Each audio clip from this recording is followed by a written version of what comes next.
saya duduknya paling depan. Pernah saya ngajar, istri saya itu nggak nulis pelajaran saya, malah gambar wajah saya. Terus saya lihat kelihatannya senang sama saya, terus saya kasihan, terus saya nikahi. Tapi memang saya ancam, kalau nggak saya luruskan. Akhirnya mau juga, dan sudah saya selidiki, istri saya itu anaknya orang kaya di Jogja, warisannya banyak. Itu salah satu pertimbangan kenapa dulu saya nikah sama istri saya. Tapi sayang Bu, sampai hari ini warisannya nggak dibagi-bagi. Mohon doanya, mudah-mudahan tahun ini warisannya dibagi ya. Lumayan.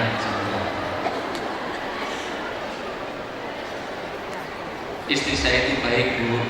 Saya tanya, ibu-ibu setuju nggak dengan poligami? Bapak-bapak setuju nggak dengan poligami? Setuju kok Bu. Istri saya alhamdulillah tidak pernah menolak poligami dan tidak menerima poligami. Hubung istri saya ini ada sekarang, biar saya nggak bohong. Istri saya itu nggak menerima dan nggak menolak. Kalau kamu poligami lebih baik dunia dan akhirat, lebih dekat dengan Allah, dekat dengan surga, dekat dengan manusia, jauh dari neraka. Lakukan sekarang juga, silakan kamu nikah lagi.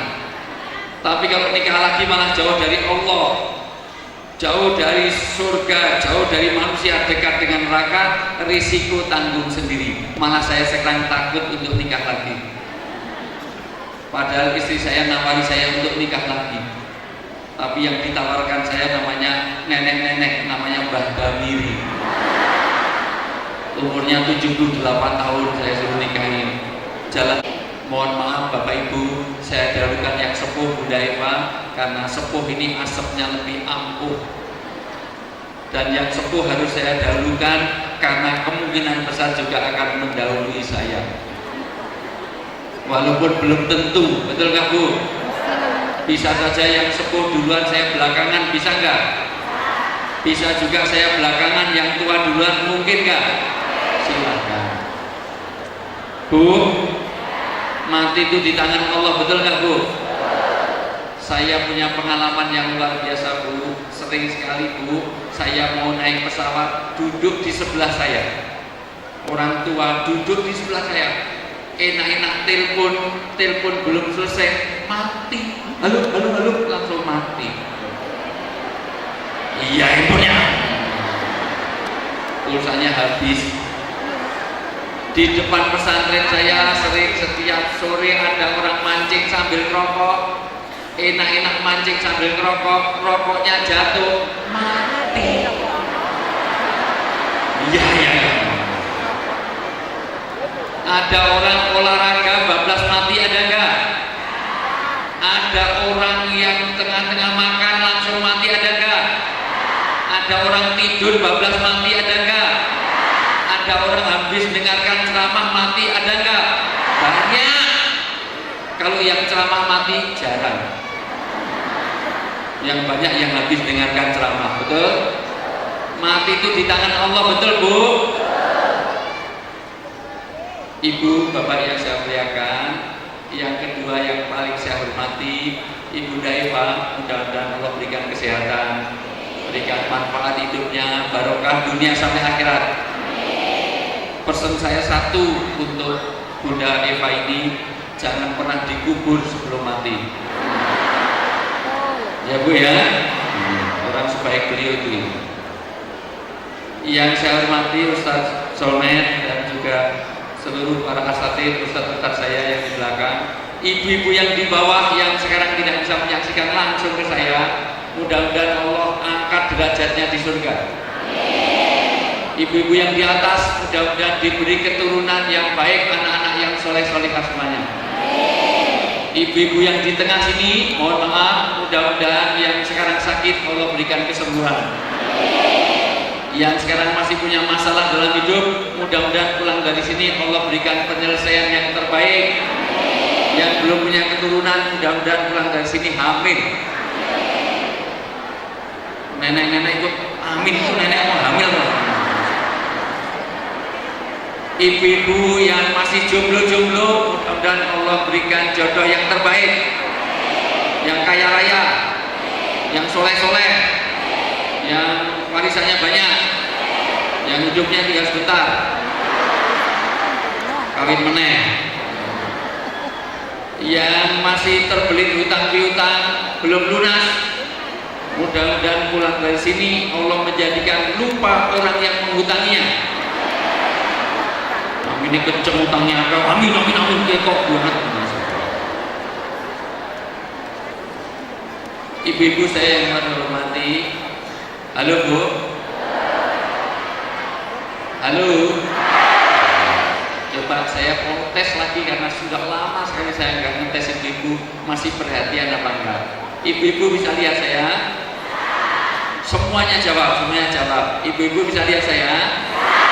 Celana saya warnanya apa? Peci saya warnanya apa? Rambut saya warnanya apa? Oke, celana saya warnanya apa? Aspal warnanya apa? Orang negro di malam hari warnanya apa? Semut di kegelapan warnanya apa? Aspal warnanya apa? Celana saya warnanya apa?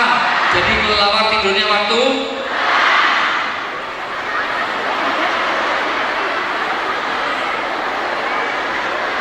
ini jamaahnya Bunda Eva, ini jamaah yang nggak jelas sebenarnya. Saya sudah keliling ke 28 negara, baru di Lampung ada kelelawar tidurnya waktu malam. Jadi kelelawar tidurnya waktu kok tadi malam. Ibu boleh tengok ke atas, tengok ke atas. Eternity itu warna apa? Putih. Oke. Eternity itu warna apa? Putih. Oke. Saya ulang. Gigi kalau disikat warnanya apa? Tulang warnanya apa? Oke. Kain ikram warnanya apa? Bendera kita merah dan susu warnanya apa? Tulang warnanya apa? Gigi warnanya apa? Jadi sapi minumnya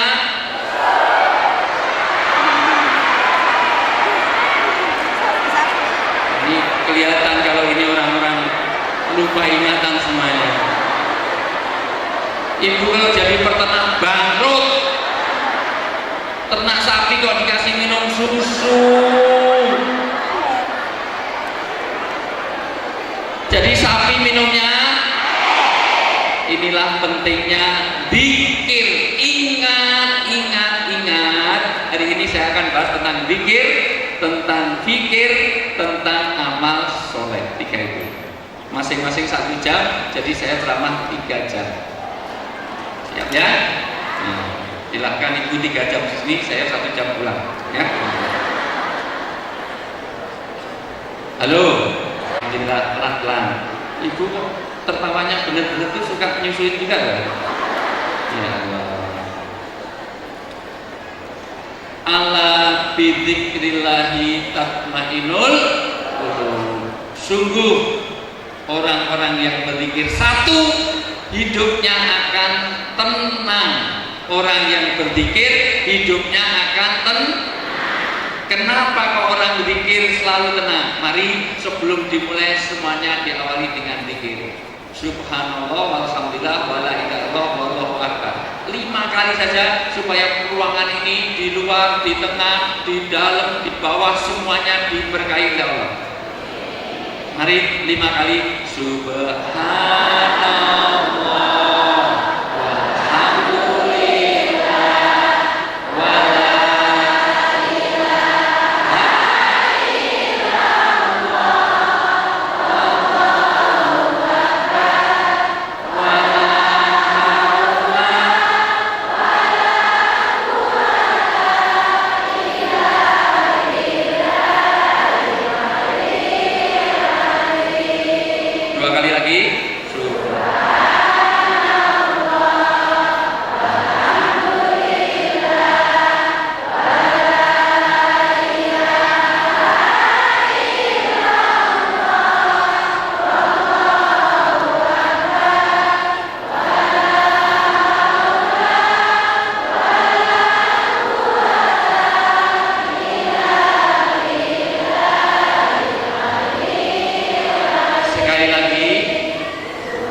pulang sampai dari pergi sampai pulangnya nanti. Insya Allah keluarganya jadi keluarga yang sakinah mawaddah. Anak-anak yang biasa nakal-nakal kalau sering diajak zikir ternyata mudah untuk dinasihati. Sekarang banyak anak-anak gafatar, yaitu apa-apa serba entar. Ibu, anak-anak kita sekarang lebih taat kepada handphone apa taat kepada ibu? Dipanggil ibu 3 kali nggak berangkat, tapi ada handphone nyala, miss call nggak sampai 2 kali dia lari, betul? Maka nanti kalau anak minta SPP jangan dikasih uang, suruh minta kepada handphone. Karena kamu lebih taat kepada kamu lahirnya dari handphone tuh hamil tuh keluar kamu itu. Lo kok bisa ibumu hamil gara-gara handphone? Lo kok bisa bapakmu pergi terus tapi handphone bisa hamil? Lo bisa karena di SMS saja jadi. Lo kok bisa SMS-nya getar, dari langsung pelendung langsung hamil semua. Anak sekarang sulit dinasihati, betul Bu? Tapi kalau dengan zikir nanti Allah mudahkan hatinya menjadi lembut, mudah dinasihati. Pertama, zikir membuat tenang. Ini poin pertama. Orang yang biasa berwirid zikir, sholat membawa ketenangan, karena sholat itu zikir yang paling besar. Bu, orang sholat itu minimal dia, orang kalau belum sholat rasanya nggak tenang, betul nggak Bu? Ibu biasa sholat kok malam belum sholat isya kok mau tidurnya gampang nggak? Wah ternyata belum isya. Ibu biasanya subuhnya pagi, kok subuhnya siang, tenang nggak? Nggak tenang. Kenapa? Subuhku kesiangan. Jam berapa? Jam 7. Nah, biasanya jam berapa? Setengah 7. Setengah 7 juga kesiangan. Maka orang biasakan dengan zikir nanti tenang. Maka apapun didoakan biar orang mau makan itu yang nanam nasi siapa Bu? Ini saya ajak mikir, halo, masih hidup Bu? Nasi itu yang nanam siapa? Tapi kalau mau makan yang disebut petani apa Allah? Petani, matur nuwun, petani, terima kasih. Yang disebut gimana doa mau makan Bu? Allahumma ini a'udzubika minal khubuthi Allahumma barik lana itu kalau mau ke WC ya. Kalau di depan kloset Allahumma barik lana fima pinter. Masya Allah ya anaknya sopo yang mengerti. Kalau mau ngaji gimana? Duduk cari sandaran terus bismika Allahumma ya wa bismika apa sing pojok-pojokan iki to Masya Allah. Ustaznya masih di sini yang dengarkan sampai Sidratul Muntaha nunduk. Mending kalau berdoa atau berzikir memproduksi aqua. Masya Allah Bu, bangun. Pisang kluthuk dimakan ular, orang kalau udah ngantuk produksi jijik. Tenang. Dengan dibacakan doa menjadi tenang karena diingatkan kepada Allah. Orang yang melanggar agama pasti tidak tenang. Ini poin pertama dulu, pentingnya zikir, pentingnya sholat, pentingnya baca Quran, pentingnya sholawat, karena nanti akan tenang hidup kita. Nanti dikoreksi kalau keluarga kok belum tenang, mungkin cek tes asam urat, gula darah, kolesterol bagus, cek. Bu, foto-foto terus Ibu. Udah selesai dulu.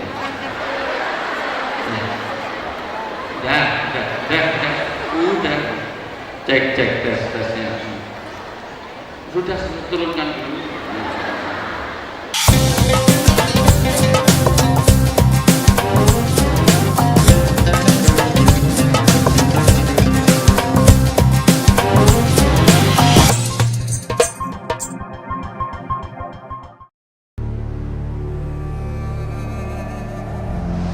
Kita sering bertanya, kenapa negeri ini terus diuji dan diuji?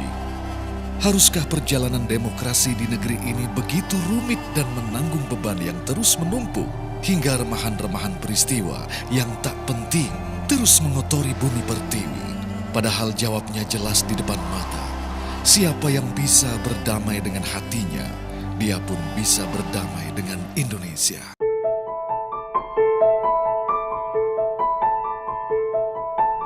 Beragam peristiwa yang terjadi di sekitar kita kami sajikan dengan lengkap dan akurat.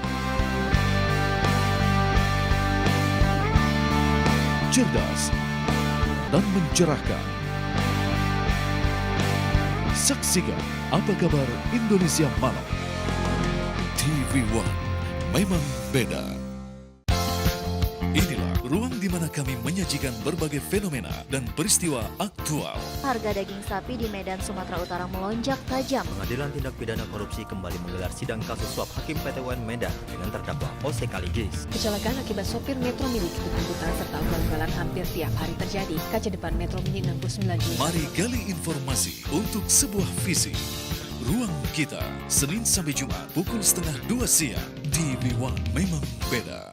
Begitu ya ternyata. Jadi melibatkan para wakil duta besar yang ada di Malaysia. Pagi hari yang selalu mencerahkan. Perbaharui terus informasi pagi Anda. Beda dengan rakyatnya. Kalau partai itu kan jelas punya konstituen dong. Ya, yang di tengah itu kan penyeimbang. Bersama Apa Kabar Indonesia Pagi. TV One memang beda. Disinilah kami mengupas fakta dan realita. Minerba kita saat ini itu adalah cacat hukum. Disinilah pakar hukum angkat bicara. Kalau orang mengajukan permohonan pra-peradilan, itu adalah sebuah dosa tambahan. Padahal orang itu membela diri. Kok bisa seorang menteri janjikan sama perusahaan swasta mau mengubah peraturan pemerintah demi kepentingan perusahaan asing? Indonesia Lawyers Club, TV One memang beda.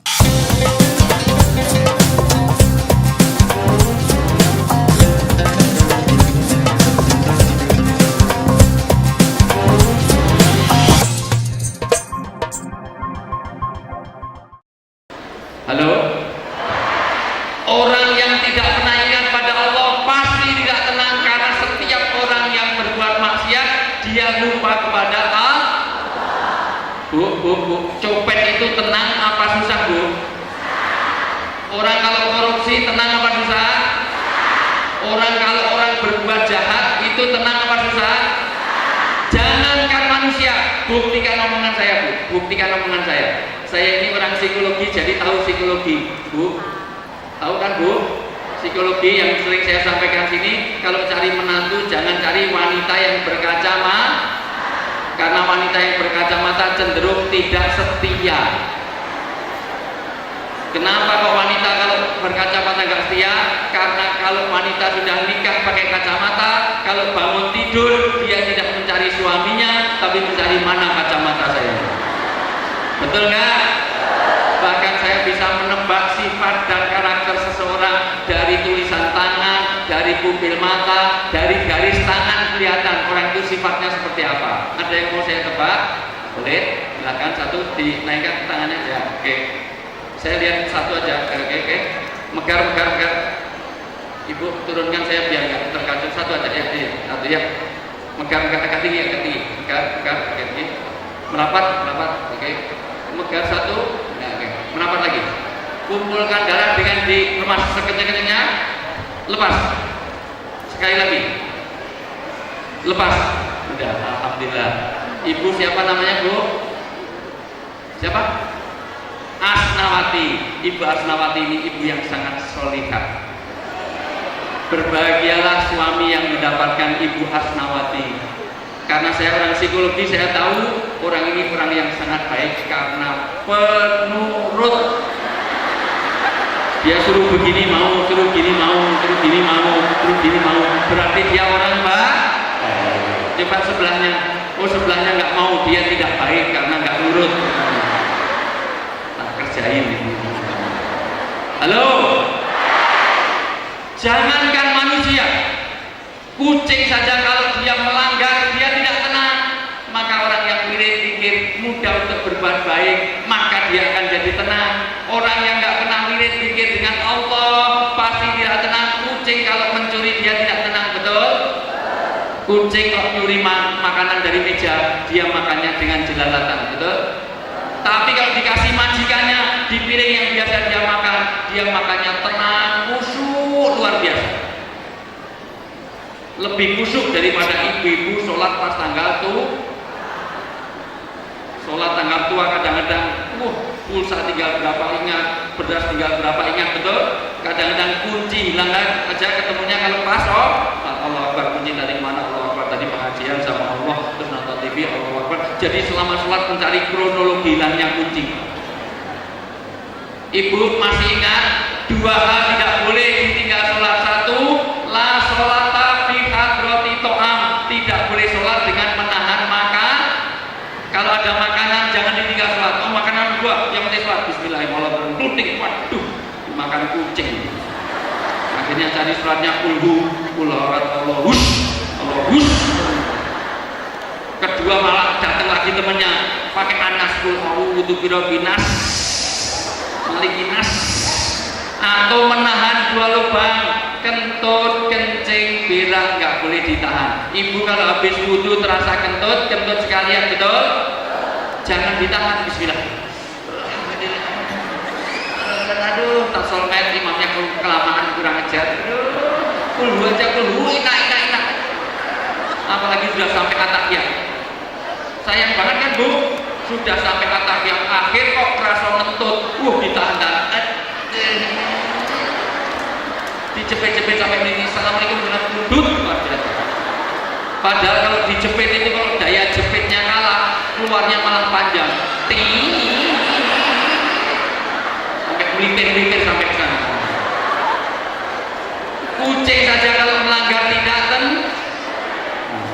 Demikian juga kita, ibu keluar ke sini nggak bawa SIM, nggak pakai helm, ada polisi, tenang apa susah? Maka 1, orang yang zikir kepada Allah dijamin tenang. 2, nah ini poin-poin penting. Saya nanti akan bicara tentang 25 hal kaitannya zikir dan amal soleh. Orang yang zikir amalnya soleh, zikir amalnya soleh, maka 1, tenang. 2, hidupnya di dunia diberkahi. Mudah-mudahan kita semuanya diberkahi Allah. Rezeki yang diminta bukan banyaknya, tapi berkahnya. Coba semuanya saya ajari supaya rumah kita semuanya diberkahi. Semua tirikan saya supaya nanti sebelum masuk rumah semua baca ini supaya diberkahi. Robbi anzilni munjalan mubarakan wa anta khairul munjilin. Tapi itu cerdas Ibu. Robbi anzilni munjalan mubarakan wa anta khairul munjilin. Bu, rezeki yang diminta bukan banyaknya tapi berkahnya. Ibu gajinya 20 juta sebulan, banyak kan? Tapi kalau anak kena narkoba sudah hilang berkahnya, betul? Istrinya mentel, bawel, cerewet, cerigis, nguping, rasani, semudot, cakap, pokoknya makannya banyak, tidurnya betah, ngorok, ngentutan, ngileran, ngantuan, hilang berkahnya, betul Bu? Ada seorang dosen punya istri ngantuan, sudah susahnya luar biasa. Halo Bu? Istrinya itu nggak pernah diajak kemana-mana karena selalu pelor, nempel langsung molor. Masuk mobil 4 pertanyaan, sing dijawab loro. Kemana Ibu? Ke mall. Beli apa? Pertemuan dosen itu hilang istrinya, maka semuanya udah pulang, tinggal satu-satunya dia. Lupa kok belum pulang. Ternyata Bu, dia nyari istrinya. Istrinya itu ternyata dicari nggak ketemu, tidur di musola. Alasannya nyusuin anaknya, padahal anaknya udah lari kemana-mana, dia tertidur sambil membuka open air semuanya. Begitu dibuka, loh kok di situ, padahal yang buka suami orang. Mau digantikan ya nggak enak, mau luar biasa, udah expired. Ibu, halo Bu, halo Bu, pilih mana gaji 20 juta keluarganya nggak tenang dengan gaji 40 juta tapi keluarganya tenang, pilih mana? Salah satunya supaya berkah satu, banyak zikir. Salah satunya rumah nawiru buyutakum bitilawatil Quran. Hiasilah rumahmu dengan bacaan-bacaan Quran. Salah satunya rumah diadakan sholat-sholat sunnah, diajak tahajud. Tahajud itu amal soleh, zikir bukan hanya untuk membuat rumah tangga barokah, tapi juga membuat rumah tangga utuh, bebas dari perceraian. Orang-orang yang cerai bu, rata-rata nggak pernah sholat bareng, puasa bareng, tidur bareng, pergi bareng, baca Quran bareng. Maka yang ketiga, zikir yang menguatkan kita dalam rumah tangga supaya tidak ada perceraian, semuanya tirukan. Sa'atain. Ayo semuanya, sa'atain, rok'atain, kotrotain. Jam 2 malam, 2 rakaat, 2 tetes air mata, 2 orang suami istri. Ulangi, 2 orang suami istri jam 2 malam dengan 2 rakaat dengan 2 tetes air. Rata-rata orang yang cerai tidak pernah melakukannya.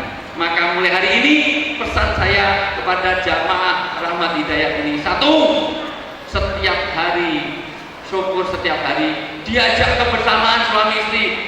Ngecat rumah saja diputuskan bareng, beli mobil putuskan. Oh tapi gimana? Saya pengen warnanya hitam, istri pengennya putih. Ya beli 2, hitam sama putih. Nggak cukup beli 1, separuh dicat hitam, separuh dicat putih. Yang seneng hitam biar di depan, yang putih di belakang. Halo Bu? Apalagi kalau mau jam 2 malam 2 rakaat 2 tetes air mata, tapi nggak bisa tiap hari, seminggu sekali nggak bisa, sebulan sekali nggak bisa, 3 bulan sekali nggak bisa, setahun sekali pas taraweh. Kalau itu nggak bisa, terlalu, kata calon presiden yang nggak jadi, Rhoma Irama.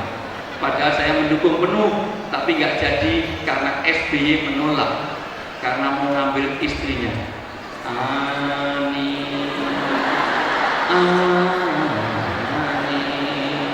Kembalilah padaku. Enak saja istriku mau diambil, akhirnya nggak jadi.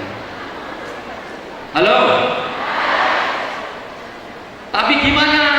Istri saya diajak sholat malam, alasannya menstruasi, alasannya beralangan. Nggak apa-apa, kamu menstruasi beralangan nggak apa, temani saya sholat.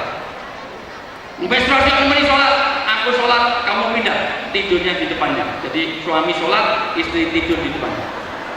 Ya Bu ya, waktunya sholat biar istri tidur. Karena Rasulullah sering kalau mau sujud itu ada kakinya Aisyah radhiyallahu anha itu di tempat sujud, sehingga dicubit dan diangkat oleh Rasulullah. Itu sunnah Rasul. Maka mulai nanti malam Bu, kalau bisa ikuti sunnah Rasulullah. Kalau suaminya sedang sholat, ibu langsung tidur di depannya, terus kakinya dikelorongkan. Nanti bukan dijiwit, ditendang, itu micak dok. Halo? Itu untuk dalil bahwa seorang suami istri habis wudhu bersentuhan tidak batal. Suami istri, jangan isinya orang. Kenapa? Karena Rasulullah dalam sholat pernah minggirkan kakinya Aisyah. Waktunya sholat biar istri tidur, waktunya berdoa istri suruh pindah, tidurnya di pangkuan suami. Sehingga waktu suami berdoa jelas, sing didongake bojone dhewe apa bojone wong liya jelas. Suruh mengamini itu semuanya. Ini penting untuk menjaga suami istri. Halo? Nggak bisa tiap hari, maka usahakan setiap hari. Yang ketiga, yang keberapa? Keempat. Dengan zikir ini dipastikan ada jazbah, semangat untuk amal Saya selalu tanya ibu-ibu, zakat malnya dengan zakat malnya banyak mana? Kalau ke mall bawa uang besar bawa uang kecil. Tapi kalau ada kotak infak dari yang besar apa yang kecil? Ada cerita seorang pemuda duit, begitu dikeluarkan uang ada 5 ribuan sama 100 ribu, yang dimasukkan yang 5 ribu apa yang 100 ribu? Dimasukkanlah 5 ribu, tapi baru digeser sedikit, ternyata di sebelahnya, di belakangnya itu ada orang tua. Mas, ada apa? Ngasih uang 100 ribu. Tidak bikin panjang, 100 ribu diambil, langsung dimasukkan dalam kotak infak. Terus Pak Pemuda, orang ini orang tua gitu kelihatannya nggak kaya, kok infaknya 100 ribu. Terus ditanya, Pak, kok hebat banget, kok infaknya sampai 100 ribu? Itu bukan uang saya, itu uang panjenengan yang tadi jatuh di situ. Ya Allah, langsung ketua takmir dipanggil, suruh manggil, suruh ngapa, suruh bongkar.